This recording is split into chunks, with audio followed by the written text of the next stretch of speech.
Chapter 34, Party Animal DNA.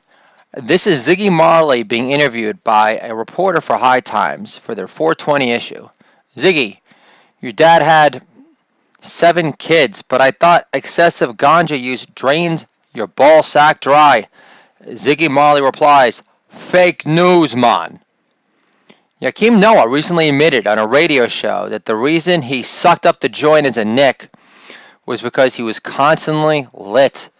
His exact words were, athletics and partying don't go hand in hand.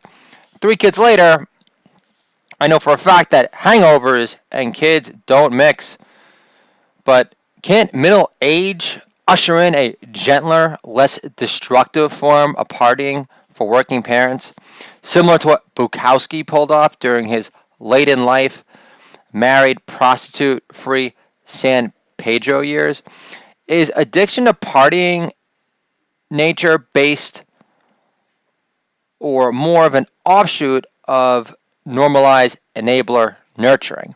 Or does addiction to partying really come down to disposable income, free time, and making the choice to live it up like the Lizard King?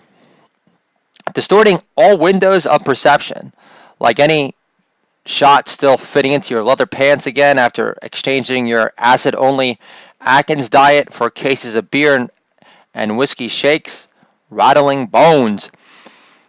The best teacher is doing, not preaching. I'm almost there. Pothead daddy, for the most part, is dead. So is bourbon in the house ever dead, because if I have it, I drink it at night.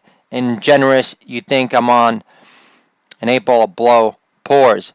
Plus, my cherished Kentucky bourbons and spicy rye whiskeys age me 1,000 years in a day when I thought I could pull off the William Faulkner writer sophisticated lifestyle on it.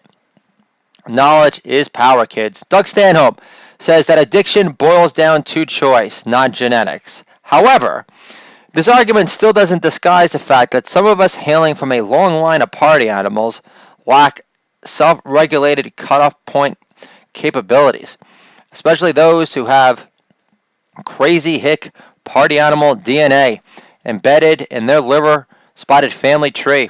I have a high tolerance for booze and beer in general. My younger brother, not so much, yet he's a lifelong enthusiast of the nose candy, only hearing last call from the bathroom stall 3 decades later, so he'll end up drinking way more than his normal brain can compute, which is a recipe for disaster, especially when you add dad's Ambien into the mix. Never got that move. Could my younger brother be any more of a degenerate, crazy hick, indecisive Jew? Do you want to be up or go to sleep? Make your mind up already. My chest. Like I said, some possess greater control over their party animal DNA than others. They say evil happens in the place of idleness. That's why I'm pushing my 3 kids into sports, theater, art, creation, all forms of competition, both creative and physical. So they don't have the free time available to indulge in being a blah-brained, empty-souled, consumerist pothead like I became growing up. I don't want my kids to feel like they're still stuck in perpetual rat race life catch-up at 43 like the father has. The rich get richer, and the poor pothead feels poor. The more one-hitters he pops into his early 40s because ripping hits from an expensive glass bubbler is deemed too wasteful for his weed spendthrift addiction. I tell my kids, partying doesn't solve your financial problems. It only creates more. Just ask Jimmy Leyritz on the New York Yankees how his life materialized. After his legend-cementing home run against Atlanta in '96, when we were down 6 runs to win Game 6 away from home before winning the World Series in the boogie-down Bronx against the dominant, unhittable Maddox in Game 7 for it all. Reality is, I don't even remember one funny line I uttered from all my Christmas breaks I drank away with my buds from high school. I do remember one townie telling me, you should run for office one day. I have no idea where that came from. Still, I always view it as kind words, as a way of saying, you got a brain, save some brain cells for the greater good. Plus, you're destroying your looks with this stuff, kid.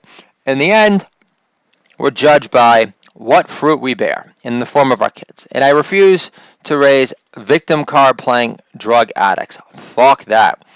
Party animal friends fade, kid. Miserable pricks love to feel better about themselves around other struggling pricks. Partying can motivate kids, but partying doesn't have to involve drugs and alcohol all the time. You want to celebrate your wins? Go out dancing, ice skating, perform some karaoke, go a nutsack for a change, or do some duck pinning, or do some duck pin bowling. Sushi, dinner, conquest feasts await. Knicks games at MSG and seeing Ziggy Marley perform live in Central Park, getting high on the music and on the company of those you love, inhaling nothing but positive vibrations blowing through the air.